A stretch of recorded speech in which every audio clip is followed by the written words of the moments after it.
स्वागत है आपका 4 PM पर। मैं हूं आपके साथ अदिति। बंगाल की सियासत में आज वो हुआ जिसकी कल्पना शायद किसी ने नहीं की थी। 2026 के विधानसभा चुनाव नतीजों ने बंगाल की तस्वीर बदल के रख दी है। 206 सीटें जीतकर बीजेपी ने राज्य की सत्ता पर कब्जा कर लिया है। लेकिन असली विस्फोट जो है पूर्व मुख्यमंत्री ममता बनर्जी की प्रेस कॉन्फ्रेंस में हुआ है। खैर, उन्हें पूर्व कहा जाए नहीं कहा जाए समझ में नहीं आ रहा, क्योंकि ममता बनर्जी ने साफ तौर पर कह दिया है कि मैं इस्तीफा नहीं दूंगी। ममता बनर्जी ने अपनी हार को स्वीकार करने से इनकार करते हुए चुनाव आयोग और मुख्य चुनाव आयुक्त ज्ञानेश कुमार पर सीधा हमला बोला है। কেন কিসের জন্য আমরা তো হারিয়ে নিয়ে যাব? হারলে আমি যদি শপথ নিতে যেতাম তাহলে আমি রেজিগনেশনটা করতাম। এখন তো কোয়েশ্চেন ডাজন্ট অ্যারাইজ। জোর করে দখল করে যদি কেউ মনে করে যে আমি কি রেজিগনেশন দিতে হবে, no, not that. Now also I want to say that we didn't lose the election. It is their forceful attempt to defeat us. दरअसल आज मंगलवार की शाम कालीघाट स्थित मुख्यमंत्री आवास का नजारा बदला बदला सा था। चेहरे पर गुस्सा और आंखों में तलखी लिए ममता बनर्जी मीडिया के सामने आई। बंगाल चुनाव में तृणमूल कांग्रेस की करारी शिकस्त के बाद ये उनकी पहली रिएक्शन थी जो वो मीडिया के सामने आई। ममता बनर्जी ने साफ लफ्जों में कहा कि हम हारे नहीं, हमें जबरदस्ती हराया गया है। ममता बनर्जी ने साफ तौर पर कहा कि हम तो हारे नहीं, झूठ बोलकर और अत्याचार करके हमें हराया गया है। काउंटिंग सेंटर में हमारे एजेंट्स को निकाल दिया गया है काउंटिंग सेंटर से, और फॉर्म 17C छीन लिए गए। अगर वे ईमानदारी से जीतते तो मुझे कुछ नहीं कहना था, लेकिन यहाँ तो सीधे तौर पर चुनाव आयोग बीजेपी के इशारे पर खेला किया। ममता बनर्जी का सबसे बड़ा हमला मुख्य चुनाव आयुक्त पर था, बीजेपी पर नहीं, सिर्फ ज्ञानेश कुमार पर। उन्होंने इस चुनाव प्रक्रिया को लोकतंत्र का ब्लैक चैप्टर, काला अध्याय करार देते हुए कहा कि ज्ञानेश कुमार ने ब्लैक हिस्ट्री रची है। ममता का आरोप है कि चुनाव आयोग ने निष्पक्षता की सारी हदें पार कर दी। इतना ही नहीं, ममता बनर्जी ने अपने ही क्षेत्र भवानीपुर में शुभेंदु अधिकारी से 15,000 वोटों से मिली हार पर भी सवाल उठाए। তা সত্ত্বেও আপনারা যে এসে উপস্থিত হয়েছেন সেই কারণে আপনাদের কাছে আমরা কৃতজ্ঞ। আমাদের প্রথম কথা হচ্ছে আমরা কিন্তু হারিনি। আমাদের 100 সিট জোর করে লুট করা হয়েছে এবং আমি সরি টু সে দিল্লি থেকে কায়দা করে প্রেসকে ফার্স্ট রাউন্ড কাউন্টিং হওয়ার সাথে সাথে রটিয়ে দিয়েছে। আমি আগেই আপনাদের বলেছিলাম, আমার ভিডিও আপনারা দেখে নিন তার দুদিন আগে, যে ওরা কিন্তু প্রথমে বিজেপি এরিয়া দিয়ে শুরু করবে এবং ইলেকশনে কাউন্টিং হয় 14 থেকে 18 রাউন্ড। প্রথম 2-3টে রাউন্ড ওরা কিন্তু কাউন্টিং করবে প্ল্যান করে বিজেপি ওখান থেকে, যাতে ছেলেপেলেদের মরাল ভেঙে যায় আর বিজেপি গুন্ডামি করতে সাহস পায়। আমাদের লড়াইটা বিজেপির সাথে ছিল না, আমাদের লড়তে হয়েছে ভিলেন ইলেকশন কমিশন, যিনি ব্ল্যাক হিস্ট্রি তৈরি করেছেন ইন্ডিয়ান ডেমোক্রেসিতে। Sad to say CEC became the villain of this election to loot the democratic rights of the people and to loot the EVM machine. Can you tell me that after voting EVM machine, 80 to 95% is the charge? How it is possible?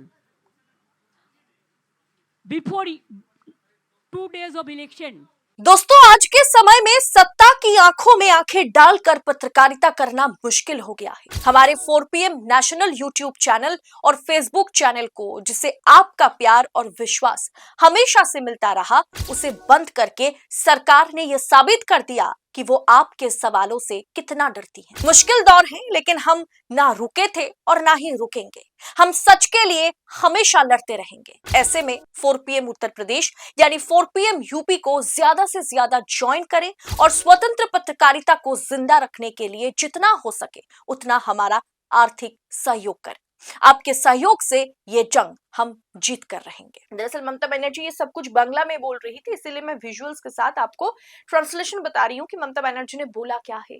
दोस्तों, कल जो counting हो रही थी शाम 4 बजे के बाद 2.5 घंटे के लिए, 2 घंटे से अधिक, करीब 2.5 घंटे के लिए भवानीपुर कंस्टिट्यूएंसी में काउंटिंग जो है उसे रोक दिया गया था। काउंटिंग जो है उसे वो पूरी तरीके से ठप पड़ा हुआ था। इसीलिए ममता बनर्जी ने आरोप लगाया कि मतगणना केंद्र के अंदर उनके साथ हाथापाई तक की गई है। ममता बनर्जी का यह बयान रहा कि जब मैं काउंटिंग सेंटर के अंदर गई तो मुझे मैन हैंडल किया गया, मेरे पेट पर मारा गया, मुझे धक्का देकर के बाहर निकाल दिया गया।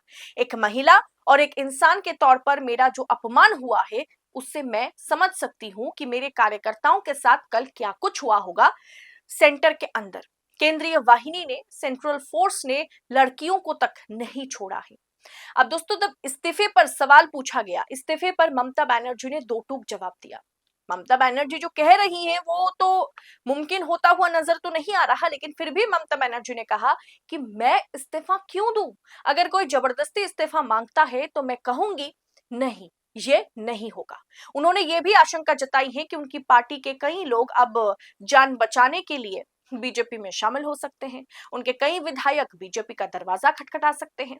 पश्चिम बंगाल में बीजेपी की 200 प्लस सीटों वाली जीत ने जहां भगवा खेमे में जश्न का माहौल पैदा कर दिया, वहीं इन ममता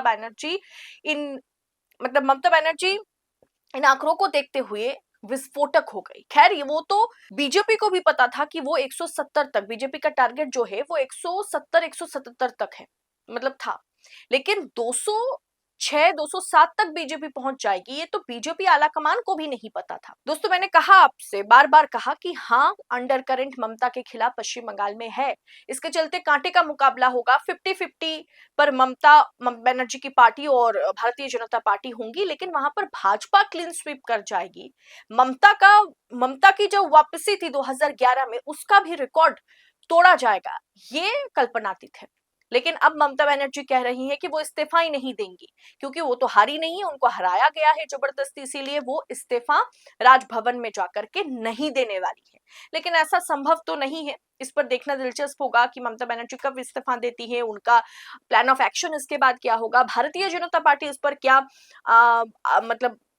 आरोप का प्रत्यारोप करने वाली है, भाजपा का क्या रिएक्शन होगा, ये सब कुछ सामने आएगा। भाजपा सीएम के तौर पर किसे चुनने वाली है, ये तमाम चीजें हैं। लेकिन ममता बनर्जी ने साफ कहा है कि ये सब कुछ चुनाव आयोग के चलते हुआ है। उन्होंने ज्ञानेश कुमार को प्रेस कॉन्फ्रेंस करके फिर से एक्सपोज किया है। खैर, इस जीत को, भाजपा की इस जीत को और ममता बनर्जी की इस हार को आप किस अंदाज में देख रहे हैं, कमेंट बॉक्स में हमें जरूर बताएं। और चाहे ममता बनर्जी कहे भी कि वो इस्तीफा नहीं देंगी, सत्ता परिवर्तन के साथ साथ उन्हें सत्ता की चाबी भाजपा को सौंपनी है और शायद उन्हें इस्तीफा देना ही पड़ेगा, क्योंकि इसका कोई दूसरा ऑप्शन है नहीं। फिलहाल इस रिपोर्ट पर आपकी राय कमेंट बॉक्स में हमें जरूर बताएं। रिपोर्ट सही लगी है, इंफॉर्मेटिव लगी है तो आगे फॉरवर्ड करें, शेयर करें, लाइक करें। फिलहाल यहाँ इतना ही। आपसे जल्द होगी मुलाकात। बहुत बहुत शुक्रिया आपका। जय हिंद, जय भारत।